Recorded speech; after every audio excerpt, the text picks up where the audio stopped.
Chapter 123. It was 4 in the morning, and Alden's fingers were flicking through the new spell.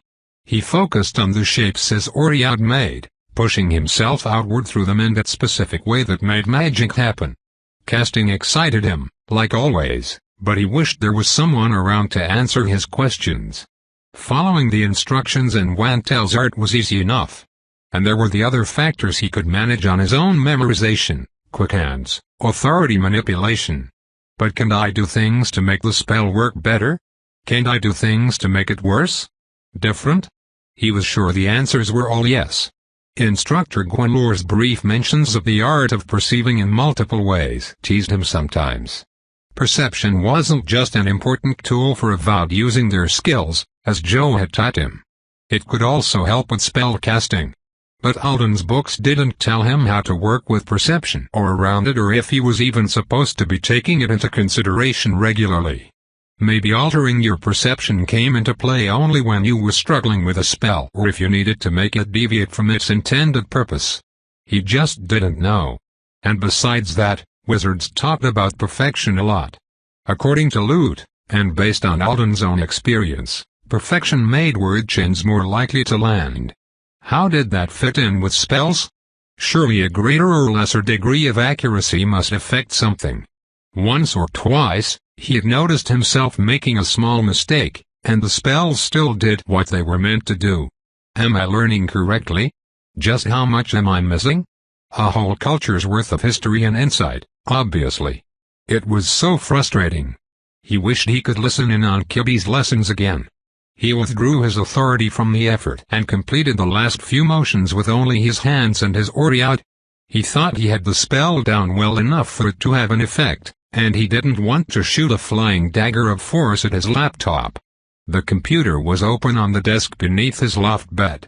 Last night, before he went to sleep, Alden had watched televised obstacle course runs for a while. He'd seen them before, but one-on-one runs between famous Avowed were more popular. He wasn't as familiar with uni-team competitions. Having actually experienced the course himself, he found he had a much deeper interest in them and appreciation for how difficult they were. I'm sure I would have thought things like tunnels and corridors were boring filler if I'd watched last year, but now they're so stressful. After his death by tree limb, he'd hated crawling through the pipe more than any other obstacle, even though it was just about the easiest thing to do on the whole course. You were a sitting duck inside that thing, barely enough room to move around, no visibility, completely reliant on your teammates to tell you what was happening and keep both ends of the tube clear so you could emerge safely. Alden lowered his hands and let the Oriad wrap itself back around his wrist. Then, he stood from his learning cushion and dropped Wummy on top of it to serve in his usual post as a guard wombat. Cushion already has a loose thread, he noted. That makes it looks kind of sad. Should I try for another hour or two of sleep? He ended up sitting at his desk and forcing his way through some homework instead. Less than an hour later, the quiet murmur of voices lured him from his room. All the lights were off in the apartment except for the kitchenette's nightlight. Hoyu was sitting at the table with a tablet, stylus, and a lot of candy wrappers. Lexi, dressed for his morning run, was standing across the table from him. "Hey," Alden said, keeping his voice down for Lute's sake. "You guys are up already?" "I'm up already," Lexi replied. "He's up still." He jerked his head toward Hoyu.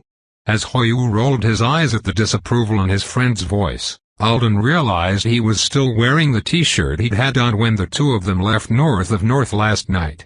"You didn't sleep?" Alden asked him. "I could tell I wasn't in a sleeping mood. I've been up since 3. I should have come in here with you. You both should have gone to bed. Your frequent potion therapy sessions aren't a substitute for actual rest," Lexi said. Hoyu shoved a few gummy bears into his mouth and chewed them with a stubborn look on his face. Alden walked over to see the tablet. Unsurprisingly, it was playing their footage from gym yesterday. "I'm annoyed we're only doing it for these 2 classes while Snake is gone," Alden admitted. "It's good practice, just like gym always is. But 4 runs is barely enough for us to get our bearings. I feel like we'd need to do a lot more work as a team to actually play the game well. It is annoying." Hoyu shoved the tablet away from himself. If we had a couple of weeks and some practice time, I think it would be really fun. But like this, we're just getting the awkward starting phase of learning our way through the course. And I felt like such an asshole yesterday trying to give advice when I was in a bad mood and everyone else was too. Did I make Everly cry? No, Alden and Lexi said at the same time. She was just mad at herself, said Alden. She usually casts a lot more in class. I wondered if she wanted to use her spells for some of the obstacles but couldn't because she was nervous about how it would affect the rest of us. I didn't feel like I was doing enough to help either. And there's no time before the next class to make plans. Hoyu held up one finger then another. Today. Tomorrow. That's it. Everyone has different class schedules to work around, and I don't even know if they all want to meet. The instructors didn't assign group planning sessions, so some people might not care about it. Maybe I should go for a run. It'll clear my mind, right? That's something people do to clear their minds? Lexi tilted his head. Are you asking me? I'll go, too, said Alden. Hoyu pushed himself back from the table. I'll be ready in a minute. Alden expected Lexi to protest that his morning ritual was sacred and he didn't want company or chatter about gym class during it. But he waited for them both. It was dark and chilly, and the run was easy. They followed a winding route around and through the campus. As the sky was growing paler, they found themselves on their third trip through the Chilena North Memorial Garden. The area was lighted by lanterns hanging from the arching tree limbs. I'm going to stop here for a while, Alden said as they approached a fork in the walkway. You guys go ahead. Do you want us to pick you up something from the coffee shop? Hoyu asked. I'll grab something on my own. He slowed, letting them run ahead of him before he turned down the path. He passed the bench where he'd first met Hazelvira, then he entered the amphitheater. The grass terrace seating, the tall granite memorial stones, the ornamental pear tree, it all looked the same, and yet it felt very different. He walked down to the lowest level to stand beside the stone that had Hannah's name carved on it.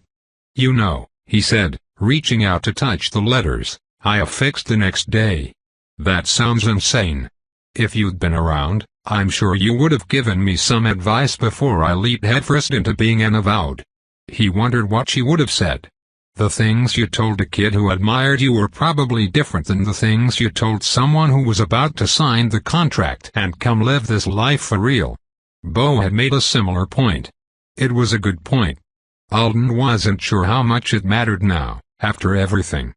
Or maybe you'd have been exactly the same person with the same things to say.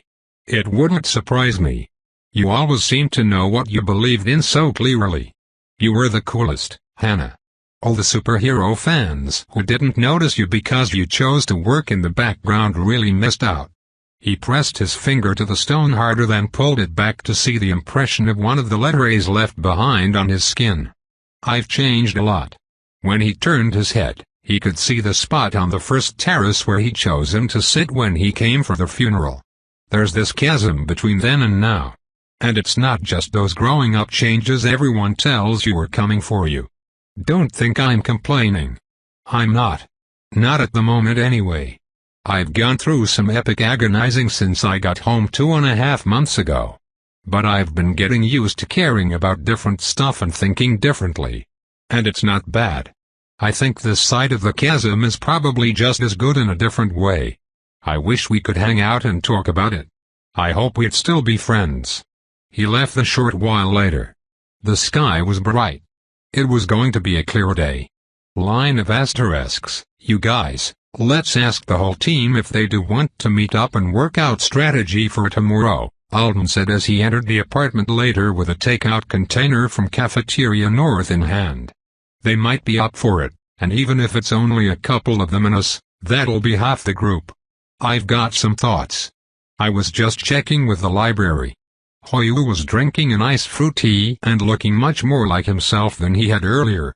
There are study rooms big enough for the group, but we can only have them for 3 hours at a time. What if we take turns booking them? Alden asked. If we could keep one all day, then whenever some of us didn't have class we could be in there working stuff out. I book one, and then you book it for the end of my time slot, then Lexi, then Jeffy. Hoyu's hands moved through the air. That should work. I don't see anything saying it won't on the website. Why Jeffy? Because he's probably already awake.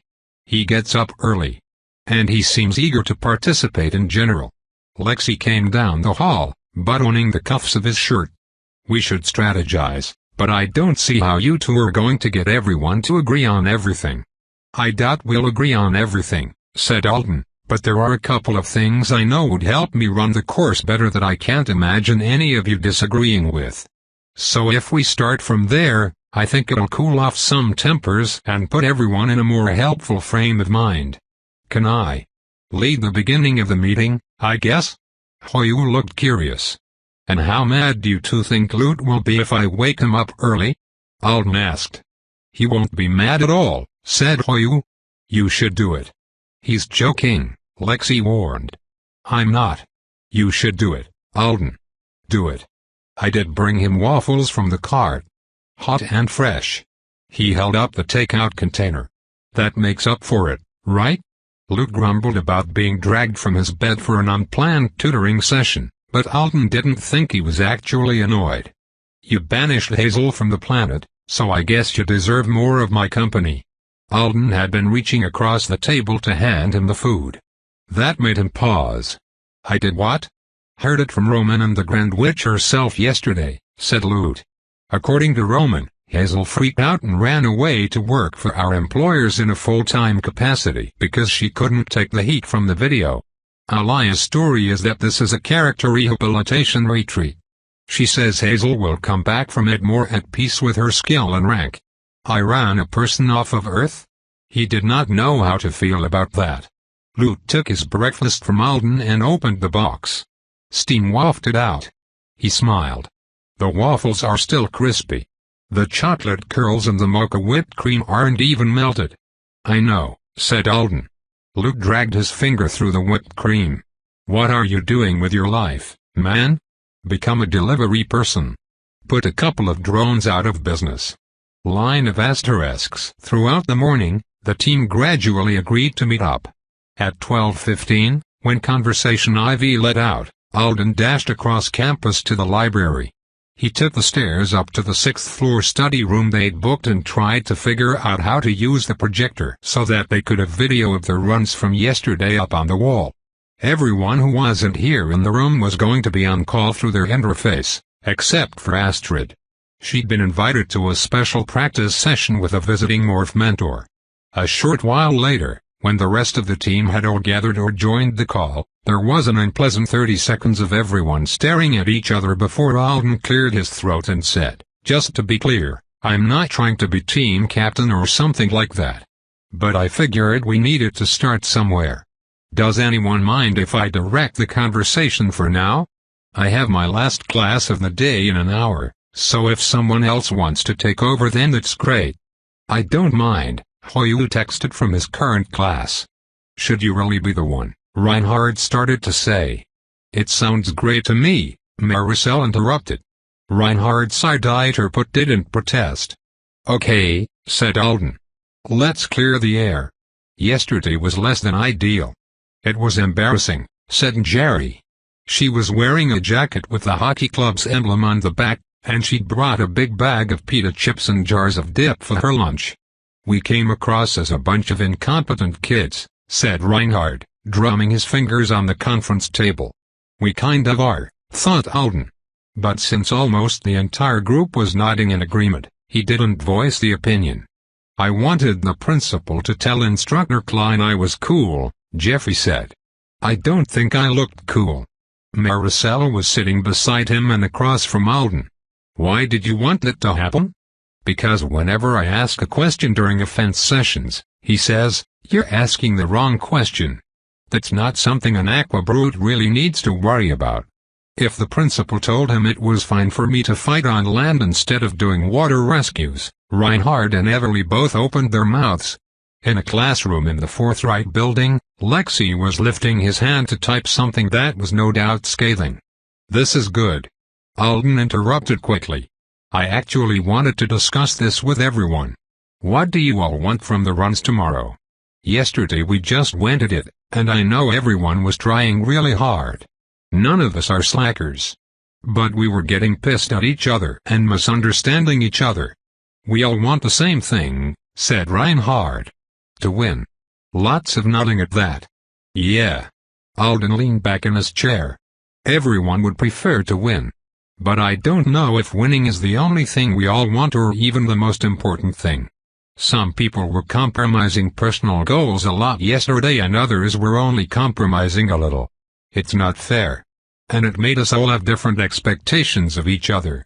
Most of them didn't look like they got what he was saying. Do you guys really want the team to win more than anything else? He asked. Or is it more important to you that you get to accomplish something just for yourself out on the course, since we've only got one more day to use it? We should be honest about it. For example, Maricel, she made a startled sound as everyone turned to her. She was ignoring her own practice to be a team player yesterday. Which I don't think we all appreciated enough. She only used sandbags for lifting and shielding, and that's not what she's working on with her powers right now. She's trying to learn to compress loose soil into shapes while she moves it. I'm sure she would rather have a big pile of dirt, but the sandbags are faster and easier for her to throw around. So she did that just for the rest of us. It was great of you. Thanks. You mean we need to decide on that kind of thing? Everly asked. Her silver buns were held up by a pair of pencils, and she had snowflakes painted on her fingernails. Alden nodded. We should know where everyone stands. I think it's all right if we want to think of the course as a personal playground or a chance to show off individually instead of a quest for team victory.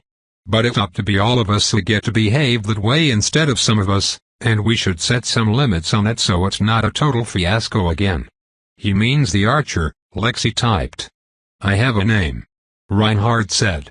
I told you that shooting Tiet. You just wanted to prove you could take out an S rank, said Jerry.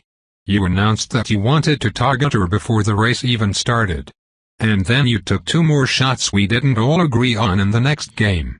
I'm a ranged meister. Do you know how irritating class has been? Rescue, defense, the maze, my bow is useless for all of it. It's not like Lexi's tool. He can lift and slice. I just shoot. And the only thing I'm allowed to shoot is tennis balls and Klein, who is obviously the son of an eel. Now you guys want me not to shoot people when I finally have the chance. I'm our main offense. Just don't shoot people until we tell you to shoot people, said Jerry. Alden examined Reinhard. He'd gotten his pale brown hair turned into a buzz cut since combat assessment day. So is the most important thing to you being our primary offense? He asked. A couple of people might object to that. I just don't want to look like I'm not doing anything, said Reinhard. Other students are watching us. The first years are sharing it around. My older sister's in 3rd year. When she sees our footage I want to look like an archer. Not like a guy carrying a bow for no reason. Do you want to look useless in front of the entire school? They all shifted and shot uncomfortable glances at Alden. Thanks, guys. But you'd all be useless if you were asleep, too. About what I want. He said. First, I'd like for all of you to tell me how you need me to assist you on each obstacle, or how you can assist me, if it's just the 2 of us working together. Before we run again. If we can agree on it, we'll know what to expect from each other. There had been a wasteful amount of back and forth yesterday. Second, I'm going to the Big Right shop to pick up some more temper spheres before class tomorrow. I don't know what we could use them for, unless we give Lucille one to throw at the enemy. But if you do want my screaming invisible ball spell for anything, just say so. I'll have plenty. And third, I wanted to let everyone know that I would be using a new word chain tomorrow. It basically helps me function at my peak, better balance, more efficient movements, slightly higher spatial awareness. You've got it down already? Hoyu asked. He was wriggling a lot in his seat. Alden had the feeling he would much rather be here with the team than in his class right now. I'm really close. Alden had nearly had it during this morning's tutoring session. If any of you have word chains you think would benefit you but you need help mastering them, Luke Valra said he wouldn't mind giving pointers. Obviously you can't learn a new one from scratch. However, if you've got one that already works, but only occasionally, or you think you just need a tip or two to figure one out, he might be able to help. I've heard about that Valra guy, said Reinhard, his expression growing concerned. He killed his girlfriend's platypus? Further proof Luke needs reputation repair. Luke definitely did not do that, Alden answered. It was a freak accident, possibly caused by a word chain he had no say in the casting of. And she was not his girlfriend, and it was not a platypus. Sometimes disturbing, sad things happen that we have no control over. He clasped his hands together on top of the table. So, that's it for me. I'm happy to go along with whatever the team wants and try to make it work. I'd rather not be the other team's favorite target again, but if it goes that way, I'll deal with it. Also, I've been brainstorming ideas for obstacles, but I wanted to hear what you all thought. It turned out, they had a lot of thoughts. And not all of them were things Alden would have expected. While he was sitting in Intro to Other Worlds a short while later, listening to their ongoing discussion more than the instructor's lecture, they were still trying to decide if they really wanted to win no matter what or if they wanted to give everyone the chance to show off and try things. Alden wasn't surprised to find that most of them were more concerned with their individual performances over the team's, but he was interested in the variety of their reasoning for it. Reinhard was worried about looking bad and making his sister look bad. Everly's parents often asked to watch her gym footage, and she really didn't want them to see her failing. They worry so much about me being in this program. It'll scare them if I look weak. I want them to know I can keep up. I don't want to kill anyone, a voice said so quietly that Alden almost didn't catch it. I was afraid you were all going to ask me to attack the other team yesterday. I don't want to. Alden directed one of the video images to come back into the center of his line of sight. While he took in the library scene, his fingers hovered over the keys of his laptop, the cursor on the screen blinking halfway through a page that had started as class notes and turned into team notes. Nobody said anything for a second. What do you mean, Lucille? Hoyu asked. He and Lexi now had a free period, so they were there. Maricel was in an algebra class. And Jeffy was in the big lecture theater on the floor below Alden. For some reason, he was writing ideas on a notebook and holding them up for everyone to read rather than texting.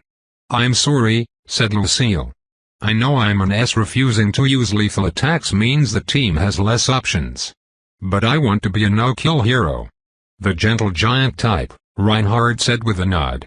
It's a classic for a strength brute, but it can fall apart if you get into the wrong kinds of situations. I just don't want to do it. Lucille's dark hair fell in her eyes as she stared down at a single pita chip on a napkin in front of her. And I'm not a giant. I'm an average height. It's just what the type is called. But this is gym, Jerry pointed out.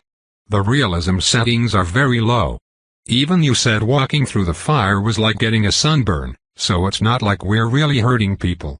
Lucille took a deep breath. I've decided if I ever kill anyone, even just in gym, I'll give up on being a city-affiliated hero. I'll switch to disaster rescue only. Like Fragment. A strangled sound escaped from Reinhard. That's too extreme. They are completely different lives.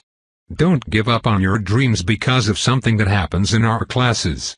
What if you do it accidentally? What if you just make a mistake? Jerry asked. Then I wouldn't trust myself not to do it again. It's fine, said Hoyu. There's no reason she has to use lethal force. It's probably better if we use less attacks like that anyway. For strategy reasons. Lucille helps with a ton of other stuff on the course, Alden added by text. She doesn't need to attack, too. But what are you going to do in duels when we start those? Reinhard asked the brute. I don't mind pinning people. Only pinning people? Let her do it how she wants, said Hoyu. You want to be our main offense tomorrow anyway. Jeffy, about the water obstacle. You don't really hate your skill, do you? It's boring, he said aloud. Then he looked around at his neighbors in the lecture hall and grabbed his notebook again. It's literally not, Jerry said. Sinking surface is so useful. It's just going up and down in the water, Jeffy wrote. He had surprisingly good handwriting. Why him?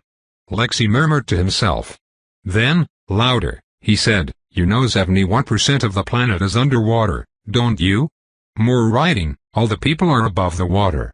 Who cares about the fish? Hoyu's forehead wrinkled. He exhaled slowly. Why in Apex did you take Aqua Brute if you didn't want it? You could have traded it for any other brute class. I know so many people who would love. Jeffy held up his notebook. The internet told me to take it. So I could get into school with you guys. And my grandpa thought it was a good idea. Reinhard was making more distressed noises. Jerry was shaking her head. Everly had steepled her fingers in front of her mouth. Surely you like being able to stay underwater for a long time when other people can't. Jeffy looked like he was pondering the question. He started to write in the notebook. A notice appeared on Alden's roommate chat. Lexi, one of you tell me what he says if it's worth hearing. Otherwise leave me ignorant. I find him stressful. Line of asterisks. Alden, are you all right? He looked up in surprise to see Vandy beside his desk. He'd been polishing off a final note about Lucille. Jerry had suggested finding out if the strength brute grabbing someone on the other team and carrying them backwards along their course to place them beside an inconvenient obstacle could count as a single attack or if it wasn't allowed. Alden shut the laptop hastily. Yeah. I'm fine, Vandy. Why? I was watching you in class to figure out what you were preserving today, of course you were. And I noticed you making very pained facial expressions. You did hit a couple of hurdles yesterday. I didn't. I jumped them all.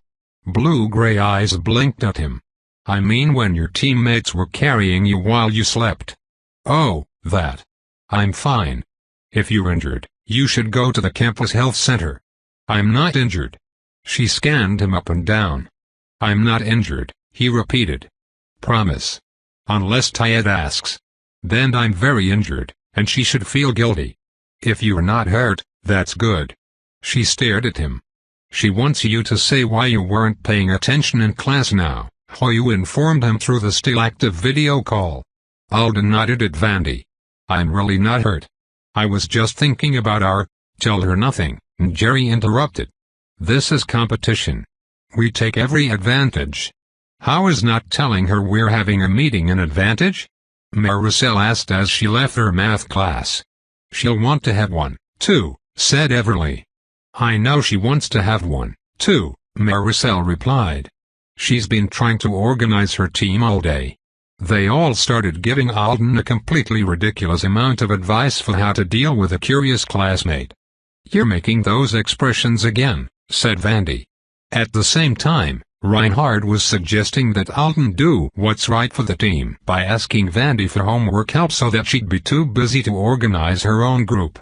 That's really quite deceitful of him.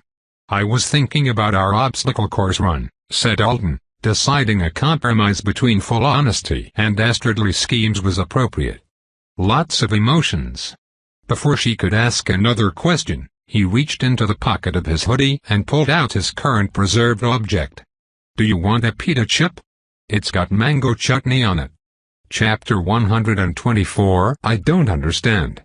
Jeffy was standing at the back of the study room, watching Reinhard pronounce a string of Artonan words for the 10th time. The word chain was supposed to increase energy, and the archer said he wanted it for tomorrow. Lute listened to him from his perch on the edge of the conference table. You don't go to class sometimes? Jeffy asked Lute. And the teachers don't mind? They'll mind if you don't go to class, Lexi told him. Get over here and discuss the water obstacle with Jerry. It's important. Being an aqua brute is so cool, said Astrid. She'd been trying to hype Jeffy up about swimming ever since arriving from her special morph training to join their team planning session. She had given herself an aqualine nose and added long asymmetrical bangs to her hair. Her tongue was pierced again, and she assured him she was now confident in her ability to make her legs 4.5 centimeters longer without any loss of their leg functionalities. For her running and hurdling convenience. She did seem taller when she walked in, Alden thought, scraping the last of the tabbouleh out of a takeout container from Cafeteria North. He was sitting between Astrid and Lucille, watching footage of Team Vandy Marcia. Over the course of the evening, everyone had fallen into the habit of calling the other teams by the names of their most intimidating members. Naturally, that meant the S ranks. Alden had been annoyed by it to start with, and now it sounded almost natural. The rank fixation is pernicious. He thought it was also keeping some of his teammates from giving the other players due respect. Does anyone know if Reinhard can actually shoot Mehdi? I know we said it would be an option, but just because he's an A rank it doesn't mean, of course I can. Return to your lesson, unruly student, greater than Luke commanded in Artonen, pelting Reinhard in the forehead with one of the paperclips he'd been bending into interesting shapes for the past hour. He had taken a fistful from the supply room on the way into the library, and thanks to his fast hands, he had gone through dozens of them already. Reinhard rubbed his head, glared, then went back to practicing. Rain can probably hit him, said Astrid. Mehdi's got his threat detection skill, but its radius is a little less than 3 meters right now. That's relevant if Reinhard's shooting him from behind, Alden said, but we're not going to get off many surprise attacks. The bell rings when one of us crosses the finish line. They all know something's coming. Mehdi might be looking right at him when he draws the bow. Alden still didn't have a good sense of how fast everyone and everything moved in the gym. Yesterday, when Reinhard had fired on Fabry, the S-rank Aji brute from the team they were now calling Fabry Shrike, he had missed. Fabry had the same instant corner skill as Instructor Klein, and even though it was at the first level, he had managed to use it to change the position of his body in a blink so that Reinhard's shot had swept past his back instead of hitting him dead center in the chest. Apparently, Alden wasn't the only one remembering that moment, because Hoyu piped up from the corner where he, Everly, and Maricel were watching video of an adjuster who had the same super slick ice trap spell that Everly could use. If we face Team Fabry Shrike again, he said, I think their adjuster, Olive, would be a better choice of target than either of the S ranks. Lexi pointed at Reinhard. He means you were an idiot for targeting the one member of that team you definitely couldn't hit last time. On the screen, Alden watched Winston Feather emerge from the pipe and hit the speed zone Max had laid down between it and the fire obstacle. There was another speed zone inside the box with the flaming walls itself and yet another with the weights, alongside the zone that Alden thought was the invisible swimming pool. They used him so fucking badly. Irritation crept into his voice as Max arrived back at the fire himself only to have to cast the speed spell again. Who? Jerry asked. Winston? No. Max. He didn't sleep in his room last night, Jeffrey said. I called to ask where he was, and he was on the train to his mom's place. He stayed there. Several people looked interested at the news. Jerry walked over to stare at the screen. I don't really see how they misused him, Alden. The speed increases are helping them all get through that section of the course with a lot less movement restriction penalties from the burns, and the float zone is making it so that some of them can move the weights when they wouldn't usually be able to. Those are fine areas to put his zones down. Practically the whole course is a good place for one of them, Alden said. But almost every member of their team who comes to one is using it, regardless of what the state of the rest of the group is. Max's zones are cool, but they have capacity limitations. Someone with high stats blasting through them or someone standing inside of one using spells makes the effect end faster. The fire obstacle was a big slowdown if your team didn't have a hard counter to it. And the Vandy Marcia team didn't have many. You think Winston should have dodged the zone and left it for someone behind him? Jerry asked. Lucille can get through the fire with no help and a 10% movement restriction. Winston should be able to do at least that well. In Alden's opinion, there was no good reason for a speed brute to have his pace tripled when there were a bunch of slower people on his team and he couldn't move through upcoming obstacles without them. He just doesn't want to be slowed down for the rest of the course, Astrid said. He's trying to get exciting shots for his fans, too. One of Everly's silver buns was gradually coming loose as the night wore on, the pencil holding it in place sagging toward her ear. When he posted his gym clips this morning, that moment when he ran through the flames was his opener. He mentioned that he'd benefited from a spell effect in the text description, but nobody reads those. Is he allowed to post the official school gym footage? Alden asked. I thought there was a rule against putting it online? You can if you're the only person visible. She lifted her eyebrows. I've been meaning to ask you. When are you going to update your account? I tried to connect with everybody in the class, but you haven't posted anything since October of last year. He's got 30,000 comments on that post, Jerry said. He's never going to be able to read them all. Lute spun around on the table. I read a lot of them. They mostly say, he died. Or he's not dead. Or, more recently, he came back for the radishes. Good to have a summary, I guess. Everly side-eyed Lute. She'd been doing that a lot, but she hadn't said anything negative.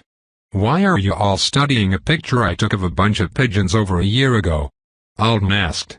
They exchanged looks. I wasn't going to say anything, said Reinhard, dropping his hands from their casting position. Because I don't know you. But if I were you, I'd post something soon. Take advantage of all the interest you've gotten recently. Leverage it. You should try to do something cool during the run tomorrow and put it up. And talk about the video with that girl who was. He frowned at Lute. How dare you think unkind thoughts about my cousin, said Lute, curving a paperclip into a spiral. Alden could do how I became an avowed post. Everly said. Those are always so much better for Globies than for us. It's exciting because being chosen is a surprise for all of you. Maricel started posting, but she hasn't done one of those either. She nudged Maricel with her shoulder. Vandy has suggested it a few times, Maricel said in a neutral voice. When Alden didn't answer right away, Hoyu cleared his throat. Guys, he might not want to curate a media presence as a first year. I don't. My profiles are all private, Hoyu added. Some of you are really rushing superhero persona creation. I don't do social media, said Lexi. Never would have guessed, Reinhard muttered. Can't we get task-focused? Alden asked, gesturing toward the video. I've never wanted to be an internet-famous person. I only posted the pigeons because they were walking along the sidewalk in a perfectly straight line. Now, about Winston. No wonder he's got a problem with you, Reinhard said. He wants to be an internet-famous person so bad. And you're getting there without trying. Fine. Let's not be task-focused. It was 11 o'clock at night, and they'd all been at this off and on throughout the day. Expecting everyone to stay on topic 100% of the time was probably too much. We were discussing famousness in the locker room before the Gokarach video.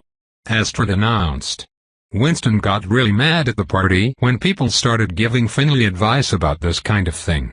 Alden sighed. Is he seriously mad that Finley is more popular than him online? That's it. That's his whole issue. I think so, said Astrid. Getting more popular, Jerry corrected. Winston's actually still slightly ahead on the follow account. But that's just because he started months ago. Finley's going to pass him and then keep passing him. In multiple ways, which probably makes it worse. I do feel a tad sorry for him, said Everly. I think his family put a lot of money into advertising him before he even left home. There was some kind of a tour of the US. He was doing interviews and making so many videos. He's more friendly on camera than in person, and it must have been a lot of work. It's probably part of what made him appealing to the admissions committee. Wow. It really is some kind of celebrity wannabe drama. Apparently Winston was going for that sports drink branding deal he had mentioned the first time Alden and Maricel had met him. Can we talk about Marcia? He suggested hopefully before they could get further away from business.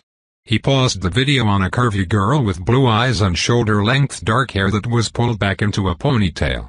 She had spoken to him exactly once, during the class meet and greet on acceptance day. She'd been fairly condescending about B ranks, and they'd basically never had reason to speak to each other since then. On the screen, Marcia was carrying a polearm with a haft that looked like it was made of engraved bone. She could change the shape of the blade. It currently resembled a glaive, and she was bringing it down in a sweeping motion toward Finley, who'd shoved Jupiter out of the way of the strike. Finley would have managed to dodge it if Marcia was wielding a normal weapon, but the polearm could deliver a near-instant magical follow-up slice equal to the force of the original swing. 2 deadly strokes for the price of 1. Marcia could choose to some degree what direction that invisible slash of force traveled in, so if she missed someone with a swipe of the physical blade, the magical strike coming in from a surprise angle might get them. Which was exactly what happened to Finley. "Marcia's got a unique personality," Everly said in a diplomatic tone. "Marcia's got a lot of pent-up feelings," said Jerry. "Or something. Marcia just sliced that fast guy in half, and she looked happy about it. Avoid her." They all turned to Lute. "What? I'm not allowed to comment. I'm the team trainer." Alden grinned at him. "She probably looked happy because that was the only time anybody in our class has ever beaten Finley. What I was going to say was that it seems like Marcia might be able to run the whole course by herself. Is that right? The way she uses the magic strikes to toss some of the weights is really cumbersome and slow, but other than that."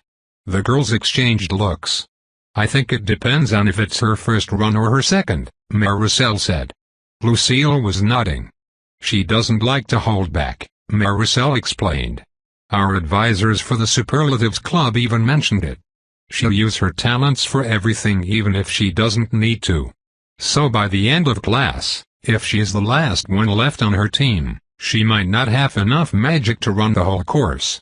Marcia has run herself dry attacking Instructor Klein twice already. Vandy tried to give her advice about it the second time. Jerry shook her head. That didn't go well." Alden looked back at the video of the S-rank. After dispatching Finley and returning to her team's half of the course, she chanted a spell over the weapon and flung it at the magic wall like a spear. It embedded itself deeply near the top. Rather than taking a weapon-recalled talent like many Meisters did, Marcia had done the opposite and taken an ability that pulled her body toward the polearm. Alden couldn't imagine what it looked like if she used it to move along the ground, but ground-to-air looked uncomfortable. Like she was being yanked forcefully upward by unseen puppet strings. It works great though. Her hands clamped onto the haft, and she swung herself up onto the top of the wall, pulling her weapon free as she went. "I want to do that," Jeffy said longingly. Astrid spun her chair around to face him. "Sure. But just imagine how much more awesome it would be to do something like that underwater." Line of asterisks. They worked until midnight and might have kept going if not for Alexei threatening to read them research on how lack of sleep made you too klutzy to run obstacle courses. Does that specific research really exist? Hoyu yawned as they passed below a lamp-post on their way back across campus toward Garden Hall. Alden and his roommates were lagging a couple of minutes behind the rest of the group, since Lute had wanted to explore the library's free office supply offerings some more.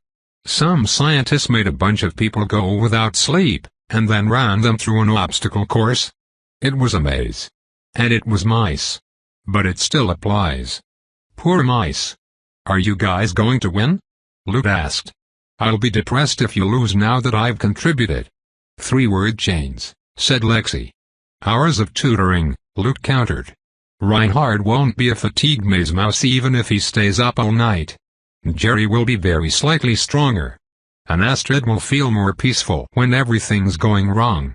Assuming they all remember what I told them. I have my doubts." "Thank you for doing it," said Alden. Lexi sighed. "It was nice. It was great of you." Hoyu agreed. Lute leaped ahead of them on the sidewalk and gave them a dramatic bow. "I am great. But seriously. Are you going to win? The other teams look scarier than you guys. They all have an S-rank weapon meister except for us. Tayet, Marcia, and Shrike are pure offense," said Lexi. "Are we seriously supposed to call Knife Guy Shrike?" Alden asked. "Even if he has picked a favorite hero name, are we sure he doesn't want us to use his real name in casual conversation?" "You're calling him Knife Guy," Lexi pointed out. "And I can't believe you didn't know the name of one of the Class S ranks. I've barely interacted with him." Maricel didn't remember either. The Knifemeister wasn't much of a talker, as it turned out, because of a language gap. He was just learning English, and he often kept translations turned off for the immersion experience. Ignacio wants to use both names, so either should be fine, said Hoyu. I think we could win. Our team is interesting, too. Lots of versatility. Strategy is up in the air still since we decided to let everyone have at least one of their personal goals. But even with that, we'll work together so much better this time around. As they approached the dorm, Lexi said, You never mentioned if there was anything you wanted to try. Me? Alden asked. Lexi nodded. That's true, said Hoyu. You were the one who said we should be open about it if we wanted to test something out or show something off while we have access to the course. Didn't you want to try anything?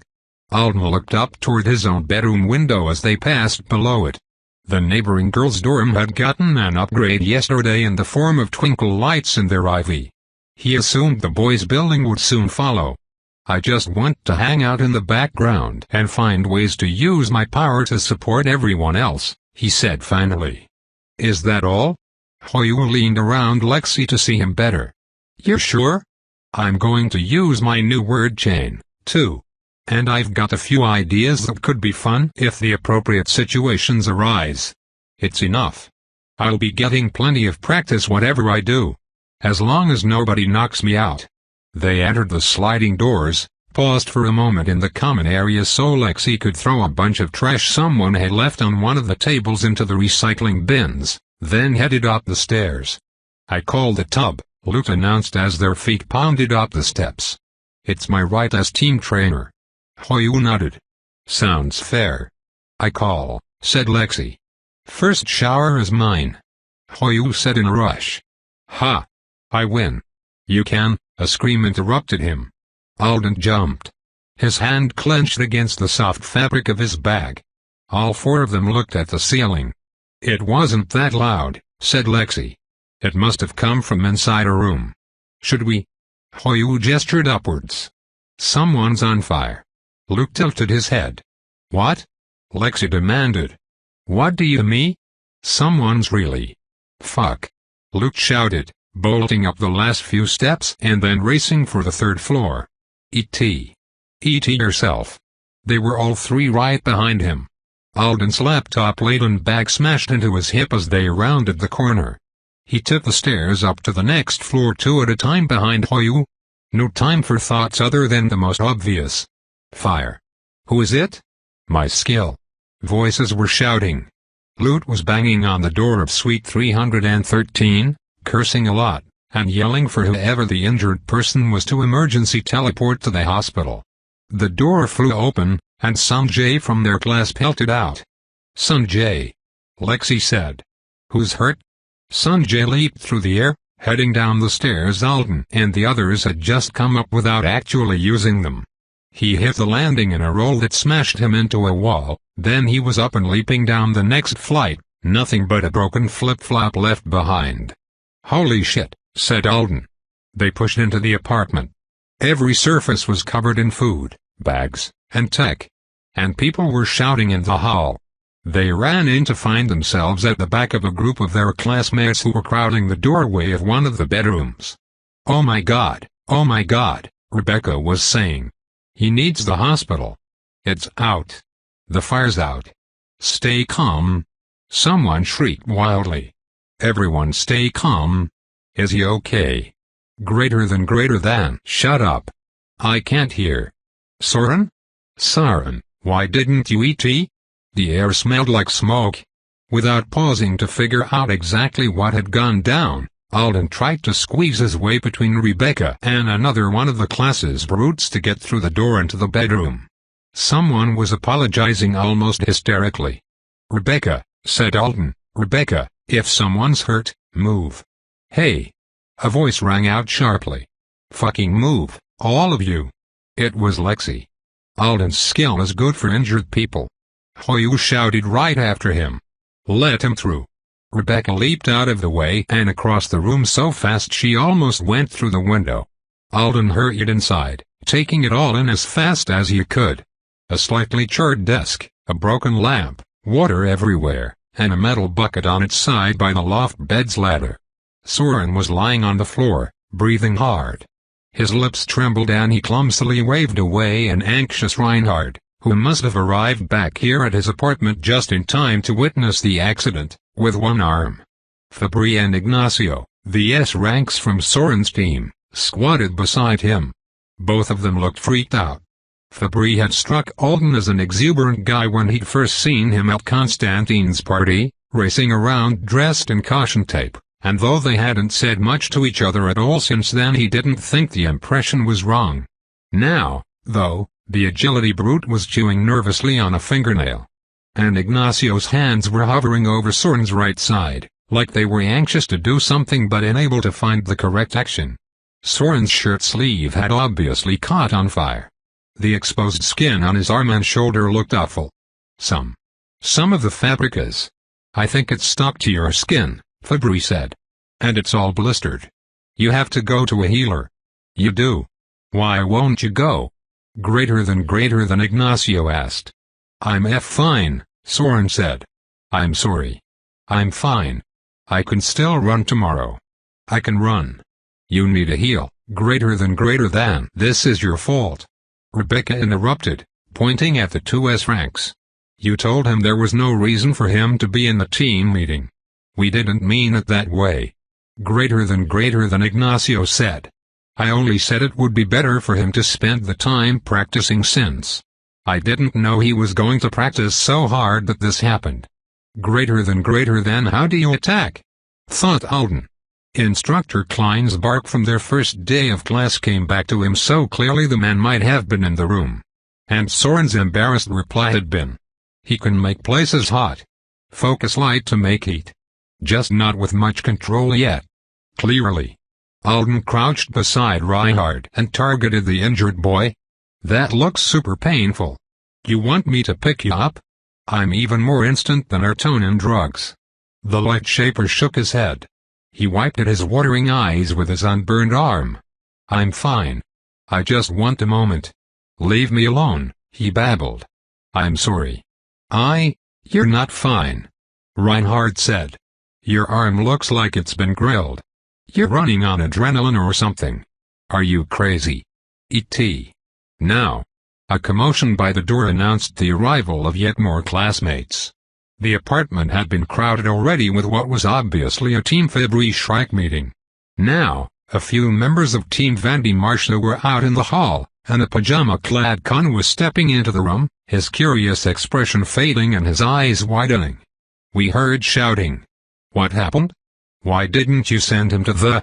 He won't go. We tried to send him ourselves, but he rejected the teleportation offer. Greater than. Sanjay went to get a healer, someone whispered. His sister's girlfriend is one. She's in the uni dorms.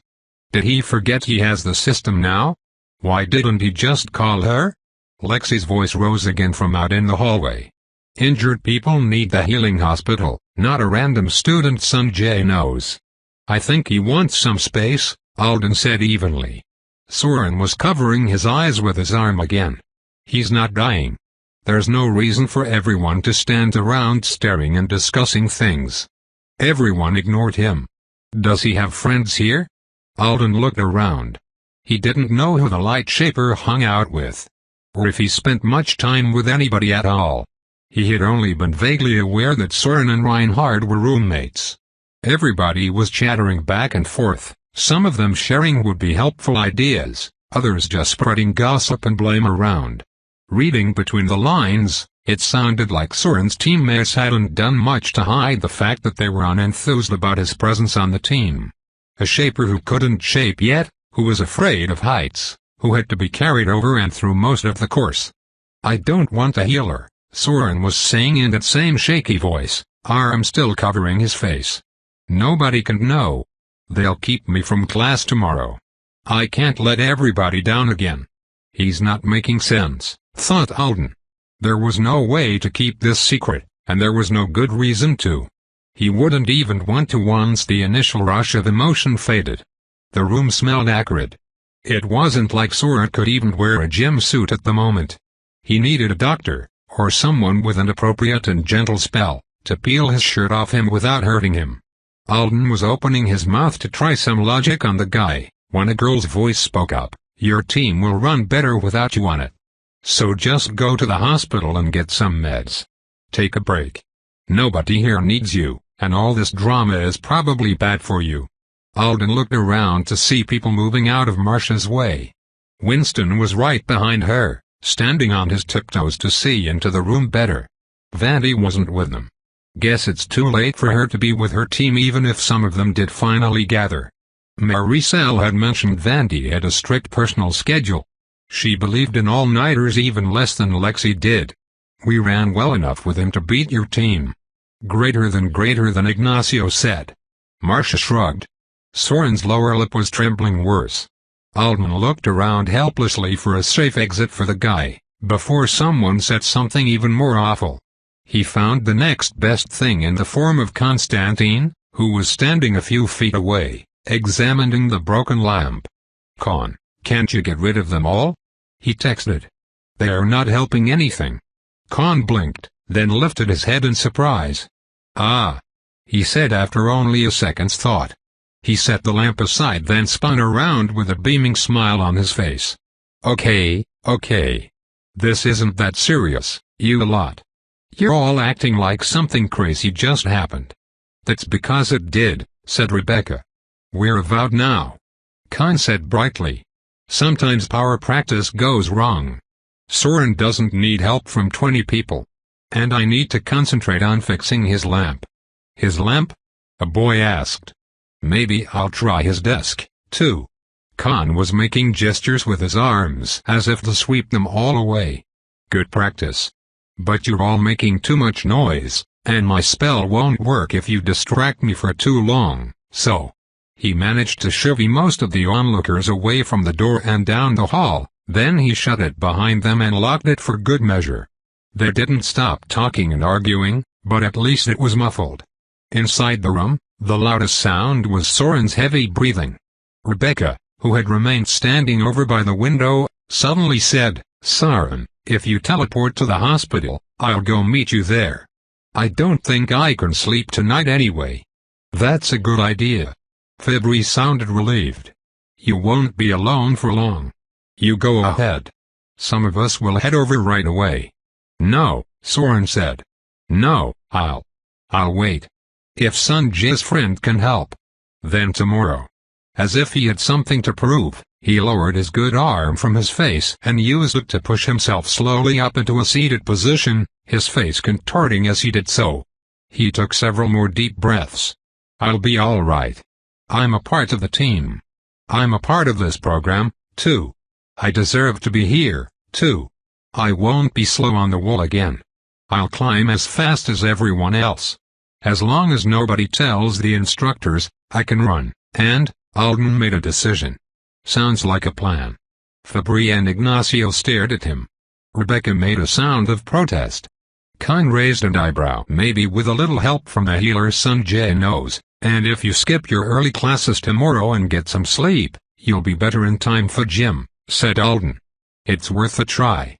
You should probably let me pick you up, though, so that you don't make anything worse before the healer gets here." Soren blinked at him. "You don't want to move around with an injury, right? It'll just make it harder for the healer to fix you." "Just until the healer comes?" Soren asked, staring into his eyes with his own puffy ones. He really looked awful. His hair was half wet and dripping down the side of his neck, where the skin was bright red. He'd been burned there too, just not bad enough to instantly blister. Alden nodded. "Put the arm that's not hurt around my neck. I'll pick you up." He smiled. "You'll get to join the very exclusive Time Traveler Club with Instructor Plim." Soren nodded slowly. A minute later, Alden stood up with one frozen shaper in his arms. "So," he said, repositioning his hands now that he wasn't scared to hurt his classmate by touching the burns, "I'm going to ET out of here with him. I hope. Otherwise, I'm just going to have to sit around holding him until a faculty member gets here and forces him to ET." That seemed more convenient for Alden, since it wouldn't mean a late-night trip across the island, but crueler to Soren than his swift arrival at the hospital and a dose of painkillers. The third option was hauling a burned, preserved body around by car service or public transportation, and that didn't seem like the most desirable idea. "You were lying to him?" Greater than Ignacio asked. "Good," said Rebecca in a relieved voice. "I'll go tell the team I'm going there." "He'll be mad at you," said Fibri. "Maybe," said Alden. "But I think he knows on some level that he's hurt way too bad to go to class tomorrow. He just needed someone to take the choice off his plate, so that he wouldn't feel like he'd given up." "Can you teleport him with your skill even though he just directly rejected a teleport to that location?" Khan asked. "That's surprising for some reason." "Never tried." "We're about to find out." "System, I need an emergency teleport to the healing hospital." The response was immediate. "Usage of Nzidora's teleport allotment has been authorized. Please cancel your request if your need is not urgent. Teleporting in 8 seconds. It says to cancel my request if my need isn't urgent." "Don't worry about that," said Khan. "This is urgent enough. They just don't want people using ET for scrapes and bruises. My uncle got in so much trouble for abusing the ET allotment when he was our age," said Fibri. "He was a daredevil and he relied on it to get him out of whatever disaster was about to happen. Now he's on the restricted." Alden had a brief sensation that he could only describe as a kind of existential blink. Like he'd been cut off from the physical world for the briefest of moments, so that he was aware of himself and the person he protected and nothing more, and then he was suddenly standing somewhere else. Weird. It's like a mini version of the longer teleports now. But no nausea. He always used to get that with local teleports. This was his first one since coming back home. Looking around, he found himself in a larger-than-standard teleport bay. It was about a third the size of his bedroom, and there was a screen on the wall in front of him. A dark-skinned woman in jade-green scrubs was examining him through it. "What's the nature of your emergency?" "He burned himself," said Alden. "Is he unconscious?" "Oh. This probably did look confusing. And if she had the same kind of vitals monitors on this teleportation bay that they had at the TC, it might have looked like Alden was holding nothing. Or a dead person. It's my skill. He's sheltered by a layer of magic that protects him and keeps him in exactly the same state he was in when I picked him up. He is not aware of anything. Basically, he's on hold." She blinked at him. "That's a good skill. They liked it in the last emergency department I visited, too." The woman quickly went through a series of questions that Alden was positive nobody would have asked at a medical facility anywhere else.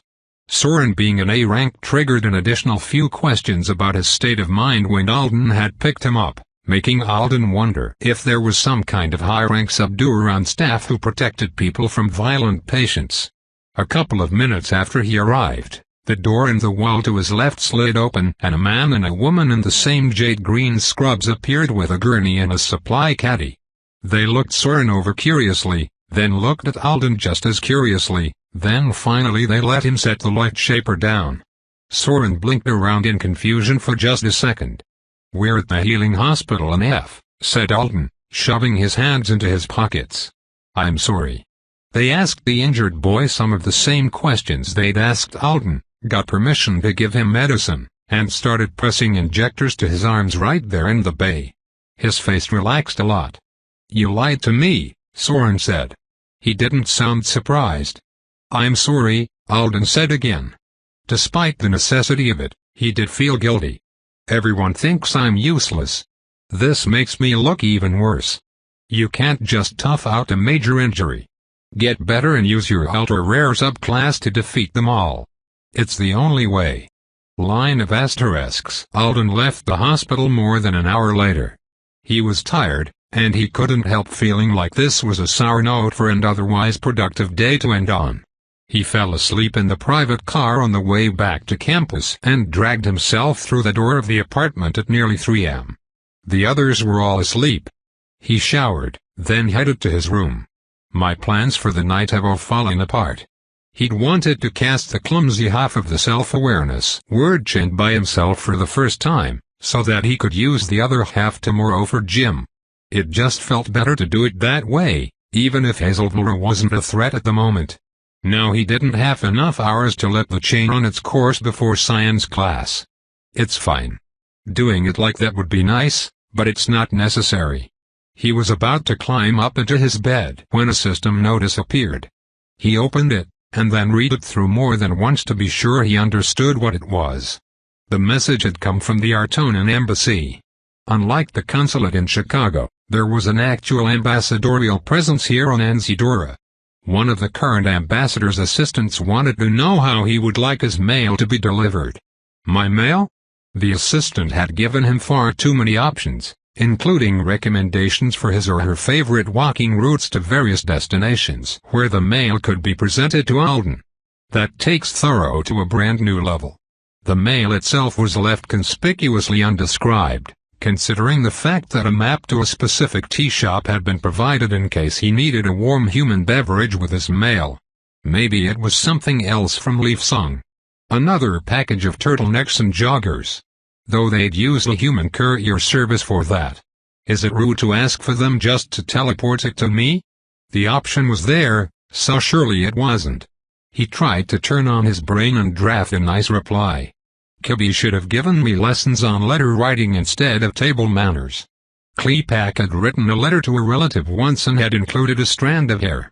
Fortunately that wasn't possible through the system, so Alden didn't have to ask himself if it was necessary. He sent the message, then waited. A couple of minutes later, a package arrived. A largish sack made of what looked like heavy brown silk appeared on the rug right beside him. The corners of the fabric were tied at the top in a knot looped through with a single strand of matching ribbon. Very curious, Alden bent down and pried at the knot. Eventually he realized that wasn't the way to go, and he pulled on the end of the ribbon experimentally. It slid free easily, and the knotted silk came undone with it. Alden realized what the gift was as soon as he saw the corner of it peeking out from under the cloth. Deep brown leather, the logogram for the word that meant earnestly seeking, stitched into the top in gold thread that glimmered with just a little bit of magic in addition to the metallic sheen. He knelt there staring at the corner for a while, blindsided by emotions he couldn't quite place. Stuart single quote H sent me a learning cushion. His hand went to the aureate around his neck. That was thoughtful of him. On one hand, it was just a really nice pillow. On the other, learning cushions like this one were for wizards. It was why Kibby had treasured the two from Joe so much even though there were other cushions at the lab. Most humans didn't realize there were different types unless they were Artonan geeks. Earth associated the leather cushions with Artonans in general, producing knockoffs accordingly. But the learning cushion a non-wizard used in a classroom would be made of other materials. Leather had significance because it had come from life. I'm reading too much into it. He knew what kind of cushions we played around with here on Earth because he saw them. He probably assumed it was natural to give me the wizard one because it was what I preferred, and there are no official cushion material rules for Avowed. Knowing all of that didn't dim his feelings much. He unwrapped the cushion slowly. And he discovered that it was fucking gorgeous. A cushion could be gorgeous, it turned out. It had more embroidery than Kibby's had. 6 lines of gold and silver logograms made a band around the edges. It was heavy, and it was ever so slightly larger and thicker than standard if Alden wasn't mistaken. It's more me-sized. Stuart rocks. Completely perfect. That was what it was. He was delighted to find it even had the discreet narrow side pocket where a student could keep a spare promise stick. Or store their unbonded aureate until they decided to give it to the human as a reward for coming back alive with the car. If I can't find a promise stick on Earth, I'll make one. He almost didn't want to set the cushion down on the floor, even though that was what it was intended for, but he finally did. Then he reached down to pick up the note that had been placed below it in the cloth wrap. Stuart had written it, so he was sure it would be a meticulously well-crafted letter. Probably with a lesson on proper cushion use included. When he unfolded it, he found that it was just as well crafted as he'd expected, though not in the way he'd expected it to be. Stuart had written the note in excellent English. It was brief, and his handwriting was neat but quite round, as if he wanted the letters to be more circular than they were supposed to be. Dear Alden, this was made by the craftswoman Engelterg, who also made my cushion. Please protect it from your schoolmates. May you gain knowledge all the days of your life, and may your days be many. Tobe continued,